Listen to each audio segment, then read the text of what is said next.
بسم الله. السلام عليكم. ما لا تغيره تختاره.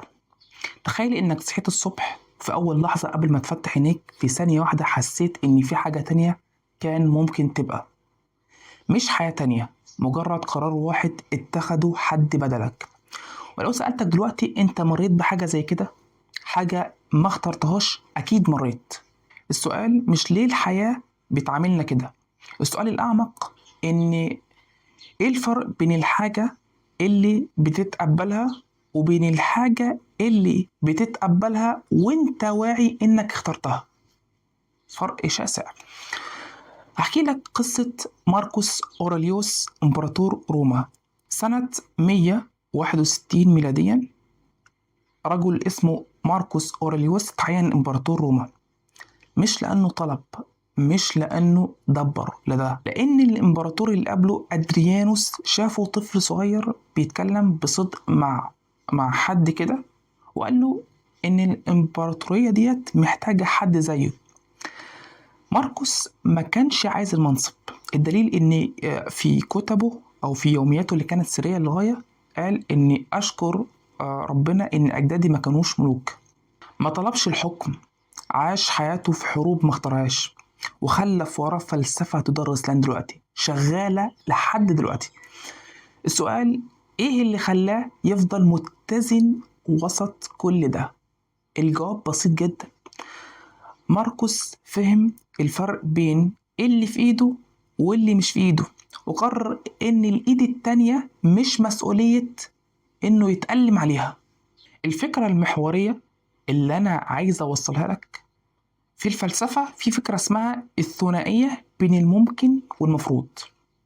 الثنائية بين الممكن والمفروض ببساطة كده، الدنيا فيها حاجتين بس، حاجة في ايدك وحاجة مش في ايدك. ايه اللي في ايدك؟ افكارك، ردود افعالك، جهدك اللي بتعمله، ايه اللي بتقوله. ايه اللي مش في ايدك؟ مزاج الناس، الظروف، الصدف، اللي فات. لما بتخلط بين الاتنين بتعاني مرتين. لما بتخلط بين الاتنين بتعاني مرتين، مرة من الحاجة اللي بتحصل، ومرة من انك كنت عايزها تبقى التانية. لكن الجزء اللي مش بنتكلم عنه مش معناه انك ما تأثرش، مش معناه انك ما تبقاش واعي، معناه انك تبقى واعي ان الألم اللي جواك ده ردة فعلك انت، مش براك. فاهمني؟ خلينا نتكلم أحسن تفاصيل من الأرض. في قرية اسمها رزنة في الزقازيق في محافظة الشرقية سنة 1841 اتولد الزعامة أحمد عرابي. أبوه شيخ قرية فلاح من الأرض. ببساطة زمان كانت مصر بتتقسم على نفسها، الجيش، التراكوة، الشراكسة، الفلاح المصري اللي هو يفلح ويصمت. ولكن أحمد عرابي ما اختارش إن يتولد فلاح، ما اختارش إن الجيش مقسوم على أساس الأصل، ما اختارش إن بلده تحت الديون الأجنبية. لكن كان في حاجة واحدة بس كانت في إيده، إنه يتكلم. في 1881 تقريبا وقف قدام الخديوي توفيق. الخديوي توفيق قال له ما خلقكم الله إلا للطاعة والخدمة. عرابي رد بجملة اتحفظت في التاريخ واتحفظت واتخرمت في كل أذن شرقاوي، عشان أنا مش شرقية فيعني مسمعة مع كل الشرقاوية. لقد خلقنا الله أحرارا ولم يخلقنا تراثا أو عبيدا. مش بطل خارق، مش جاي من عيلة حاكمة، فلاح من الشرقية. وقف وقال الكلمة اللي محدش قالها. الحركة هنا، الحركة العربية انكسرت. بعد كده الإنجليز دخلوا، عرابي اتنفى لجزيرة سيلان، والناس قالت إنه فشل. لكن في حاجة محدش بيقولها، إن الجيل اللي بعده، الجيل اللي شاف رجل فلاح بيقف يقول أنا حر، ده الجيل اللي طلع منه مصطفى كامل ومحمد فريد وثورة 1919. عرابي ما غيرش إنه اتولد في الظروف دي، لكن اختار إنه ما يقبلش المعنى اللي الظروف دي بتحطه عليه. فاهمني؟ ونيجي للقصة التانية، قصة هروب وحركة. سنة 750 ميلاديا، شاب عنده 20 سنة بيجري وسط الصحراء، عبد الرحمن ابن معاوية.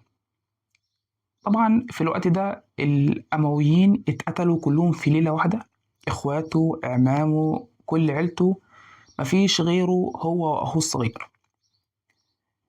جرى لأسابيع وصلوا لنهر الفرات، أخوه تردد فرجع فاتقتل.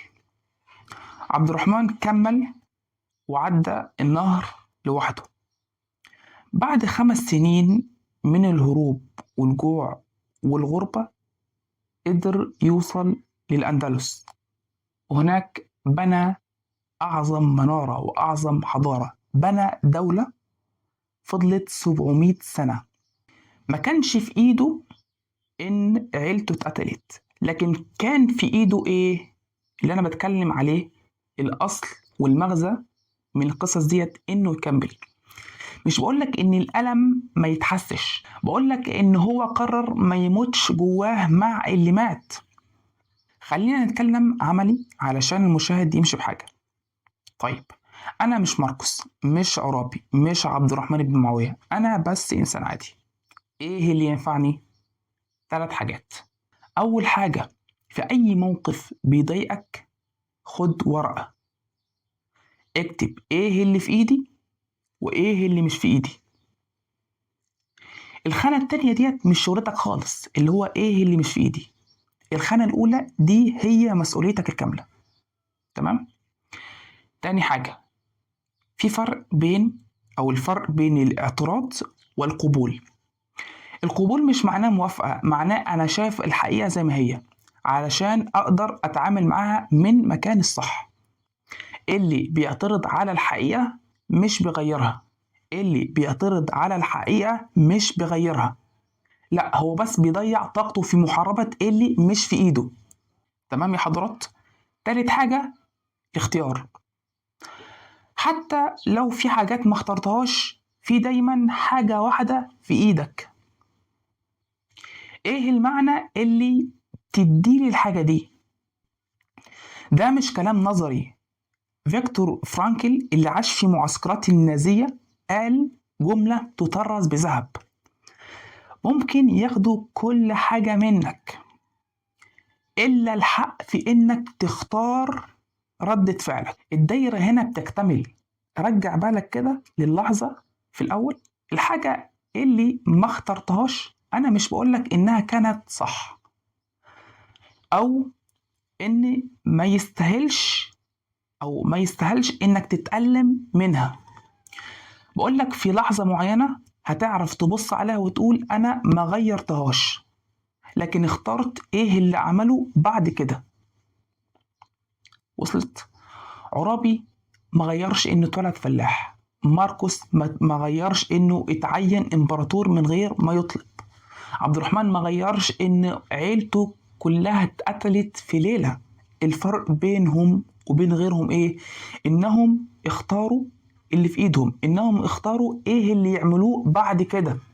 فاشتغل على اللي في إيدك. الحرية مش في غياب قيود، لسه عندك حاجة اسمها choice، option، اختيار. ماركوس كتب في يومياته آخر أيامه في كتاب التأملات بتاعه إن الألم مش في الأحداث لكن في رأيك فيها. أنت اللي بتحدد معنى الأحداث في نظرك أو بنظرتك ليها. أنا عايز تطلع بحاجة من الفيديو ده، فأخلي معاك سؤال. خلي معاك السؤال ده: إيه الحاجة اللي ما اخترتهاش؟ ايه الحاجة اللي انا ما اخترتهاش وداخل فيها اختيار لسه ما اتخدش؟ ايه الحاجة اللي ما اخترتهاش وداخل فيها اختيار لسه ما اتخدش؟ فكر فيها وشوف ايه اللي في ايدك واشتغل على اللي في ايدك، وسيب الحاجة او مش شغلتك اصلا انك تفكر في الحاجة اللي مش في ايدك. وبس كده يا سيدي، يلا اراكم على خير. سلام عليكم.